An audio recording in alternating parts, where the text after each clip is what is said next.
আসসালামু আলাইকুম রহমতুল্লাহি বারকাতু গাইস, সবাই কেমন আছেন? আশা করি সবাই অনেক অনেক ভালো আছেন। আল্লাহর রহমতে আপনাদের দোয়া আমিও অনেক ভালো আছি।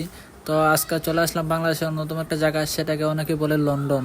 তাই আমি সেই লন্ডনে চলে আসলাম। যারা যারা আমার মতো লন্ডনের ফিল নিতে চান তারা আর দেরি না করে এক্ষুনি চলে আসুন ঈদের ছুটিতে এই জায়গায়। আর এটার নাম হচ্ছে রয়্যাল ডিস্যুট। রয়্যাল ডিস্যুট অনেকে হয়তো চিনবে না, তাই আপনারা যারা যারা ঘুরতে আসতে চান তারা জাদুঘর চলে আসবেন। জাদুঘর 1 নম্বর গেটের দক্ষিণ সাইড দিকে। আপনারা যদি হাইটে যান তা হয়তো 5-7 মিনিট লাগতে পারে, তাই আপনারা অটোতে যাবেন, 5 মিনিট লাগবে বেশি হয়তো। আর আমরা চলে গেছি হাইটেই, বন্ধু বান্ধব মিলে অনেকে গেছি, তাই হাইটেই চলে গেছি। তো আমি এখন চলে যেতেছি আমার বন্ধু মারুফের কাছে। তো মারুফকে জিজ্ঞেস করবো, মারুফ এই জায়গার উদ্দেশ্যে তুমি কি বলতে চাও? মারুফ, এই জায়গার উদ্দেশ্যে একটু বলো। অনেক সুন্দর একটা জায়গা, এই জায়গায় এলে আলাদা একটা ফিল পাইবেন। তো যারা যারা বাজেট নিয়ে চিন্তা করতেছেন, তো চিন্তার কোনো কারণ নাই। অল্প খরচে বেশি কিছু দেখতে পারবেন, যেমন জাদুঘর দেখতে পারবেন, পানাম সিটি দেখতে পারবেন, রয়্যাল রিসোর্ট দেখতে পারবেন। ধন্যবাদ, সবাই সাথে থাকুন।